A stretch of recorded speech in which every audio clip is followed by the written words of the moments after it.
What's happening, Hot Wheelers? Joe Motor 49 back with you here for another video. This time we're going to be cracking an Auto World. This is the Christine from the Silver Screen Machines series, and this came out I think in the second full release of Auto World releases. Now this is the only screen machine that I've seen, or silver screen machine that I've seen Auto World release in its new line of 1/64 scale diecast. It has released some other Hollywood type cars in the slot car versions of their cars, and I think in some of the larger scale. So I'm really looking forward to seeing some more silver screen machines, because when this came out it quickly disappeared from the online stores, and I have not found one of them in stores.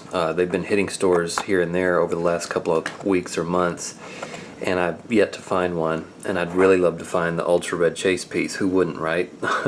But it's a really interesting piece, and I really hope that Auto World will continue doing the silver screen machine releases, though I have to say I'm a little bit disappointed because I just saw the latest release that's going to be coming up this fall, and there is not a silver screen machine in the mix. So I'm kind of disappointed. I thought we would see, you know, at least one of these per release. But it must be more difficult for them to license and everything. But in any case, I really think this was one of their most successful releases. You can look online, and some stores still have the Auto World releases, and they sell them individually, and you'll find almost every other car in this release except for this one. So Auto World, I don't know if that tells you anything, but that tells you that your silver screen machines are going to be really popular. On some of the other cars, not so much.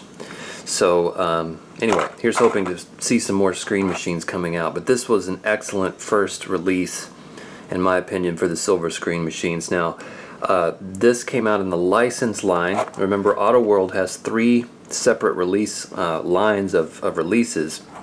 One is sort of the basic release, which is plastic bases and plastic tires, and just the regular cardboard card with the plastic bubble, and those are, you know, somewhere around $2 or $3 a piece, and they're good castings, but they're just for introductory, and they're not especially premium or anything. The next line is the more premium casting, which is comes with the matchbox attached to it. It's still a cardboard blister, but that's where we saw the estate wagon and things like that. I can show you a piece really quick. Like, here's a chase piece from the premium release. You can see it has the little box here and the piece there.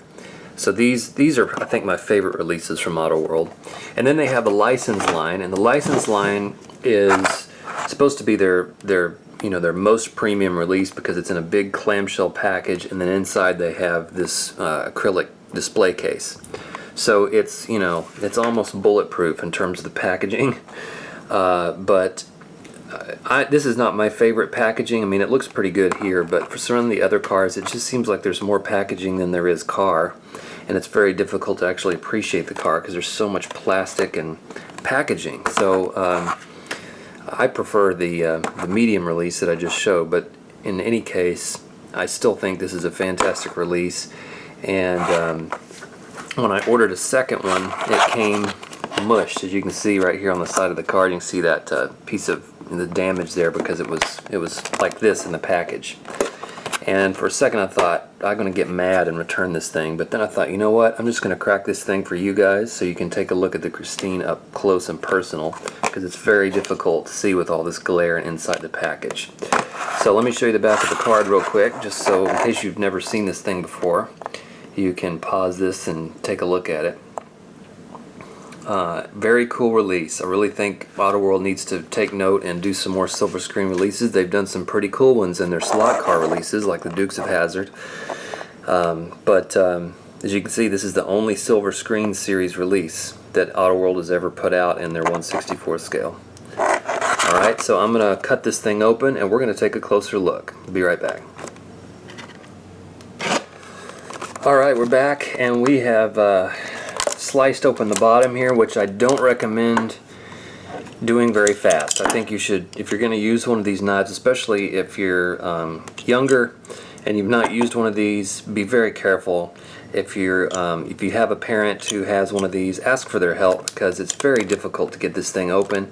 And when you think you might be getting a smooth cut, and then all of a sudden it goes really quickly. So if your finger is near it, you risk damaging yourself. So I would be very careful opening these things, especially if you're going to use a blade.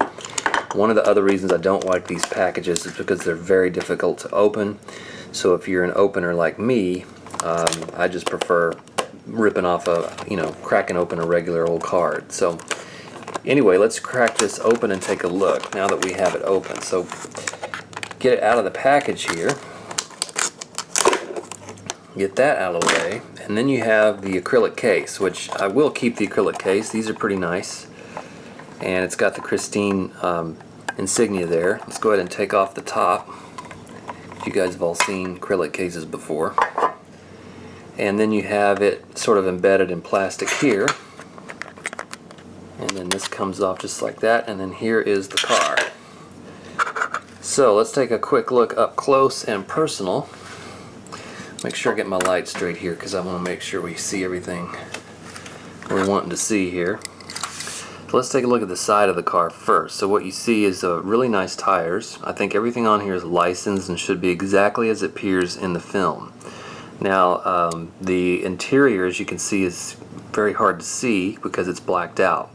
This is supposed to be Christine in her, well, if it was Kit, it'd be her super pursuit mode, but this is Christine at her darkest when she comes alive, and the only thing missing is her headlights being on, and then she comes after you. So here's the front of this Plymouth Fury. Now the Plymouth Fury is one of my favorite castings. It's just a big boat, looks like a big flying boat, but really interesting casting, and it's very difficult to get right in 1/64 scale. I assume this license plate is true to the film. I don't remember actually right off the top of my head. Let's see how close I can get here to show you. There you go. But very nice front, and I do believe the hood opens, so let's check that out. You can see inside here in the Christine. I don't recall in the movie if they open the hood. They probably do. It's been so long since I've seen it. But there you have the engine inside, and that is incredible detail in there. Very beautiful stuff right there. I did see the newest releases of Autoworld coming out pretty soon, and the engine detail they put in there, rivals anybody. Rivals Greenlight, it rivals Johnny Lightning. So they are definitely doing well with the interior work and under the hood. And that hood closes really nicely, and you can see the insignia there. So very beautiful, beautiful piece. The tires, I've always kind of lamented about the tires being a little too thin. I guess if you were to look at this car in real life, they would be this thin, but they just seem awfully thin to me. Another millimeter of thickness and I think I'd be okay with it, but it just seems a little bit too thin. You can see on the base here, when you look at the base, how thin it is. But look at how detailed the base is. Beautifully sculpted die-cast details on the base. And you would not get to appreciate that unless you cracked it open. These things are sitting like that on a black base in this super protected package. And then you don't even get to enjoy some of the details until you crack her open. So look at all that. And I do like the Autoworld insignia on the base here. And then back here you have, I guess, the date, all that kind of production stuff, and then down here is the copyright. So let's take a look at the back, and again, look at this car. This is such a cool car, the Plymouth Fury. And what a perfect car to be haunted, right? The Fury. And these wings, a lot of the cars, especially these type of cars that were designed in the 50s, and 60s, were inspired by airplanes, aeronautics engineering. And so these wings on the back of the car were pretty popular back then. Look at that rear. That I could show you that all afternoon. That's amazing. And you have the Plymouth insignia across the trunk there. I think it'd be kind of funny if you opened the trunk and there was something inside. I don't know if any of the premium castings have done that, where an opening trunk. So everywhere else it's pretty plain Jane. There's, it's authentic to the film, so it's red casting with the silver trim all the way around. You got the white top. You do have some windshield wipers there. And then I don't know, I'm going to take it off site here just a second. Oh, you can see in the interior. Let me set up my light a little differently, and I'll show you what happens when you light it from behind. 1 second. Okay, back again, and then I got my trusty little flashlight here, so I'm going to try not to blind you, but you can see, when I turn it on, you can see the seats inside there, and there is a steering wheel. Can you see the steering wheel? Right there. See if I can get the light to show up in there.